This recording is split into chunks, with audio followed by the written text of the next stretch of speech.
ఓకేనా?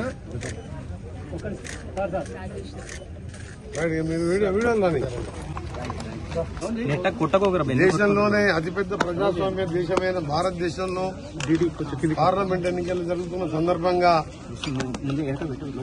ప్రజలందరూ కూడా విజ్ఞప్తి చేస్తూ ఈ ఓటు అనేది మీ యొక్క స్వరం. మీ స్వరం ఎప్పుడైతే అందరూ కూడా ఓటు హక్కులో పాల్గొని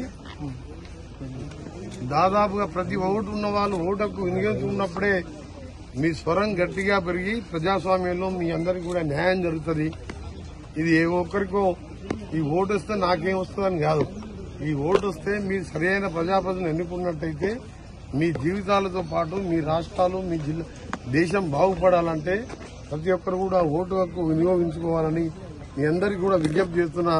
ముఖ్యంగా మేధావులకు, ఎడ్యుకేటెడ్ వాళ్లకు, అర్బన్ ప్రాంతాల్లో ఉండే వాళ్ళకే ఎందుకు 40-50% పరిమితం అవుతుంది ఓటు.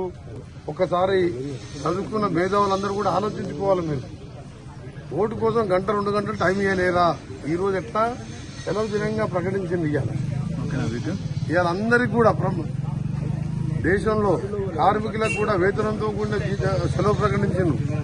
స్కూళ్లు నడపొద్దని చెప్పినాం. అన్ని మంది ప్రైవేట్ ఆఫీసులో ఓటు వేస్తే మీకు పోయే నష్టం ఏముంది? వచ్చేది లాభమే కదా. మీ మంచి ప్రజాప్రతినిధిని ఎన్నుకుంటే ఈ దేశం, ఈ రాష్ట్రం, ఈ జిల్లాలు బాగుపడతాయి. కాబట్టి మీ ఓటు మీ స్వరంగా భావించి ఓటుకు వినియోగించుకోవాలని, ముఖ్యంగా నల్గొండ పట్టణం ఎప్పుడు కూడా మాకు 40-50-60% దాటలేదు.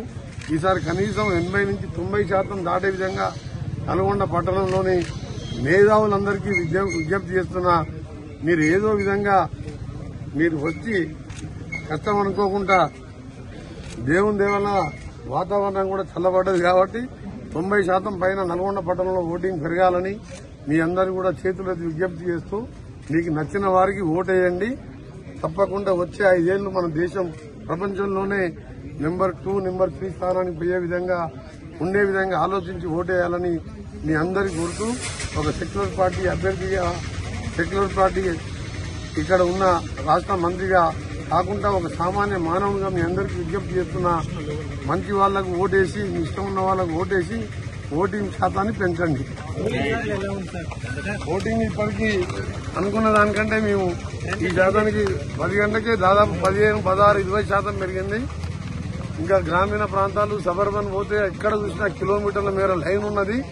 నాకు పూర్తి నమ్మకం ఉన్నది ఈసారి 80% పైననే ఓటింగ్ జరుగుతుంది. అర్బన్ లో కూడా, హైదరాబాద్, సికింద్రాబాద్ లో కూడా, అలాంటి మహానగరాలలో కూడా ఓటింగ్ శాతం జరగబోతున్నది. కాబట్టి తప్పకుండా ఈసారి ఓటింగ్ బ్రహ్మాండంగా జరుగుతుంది.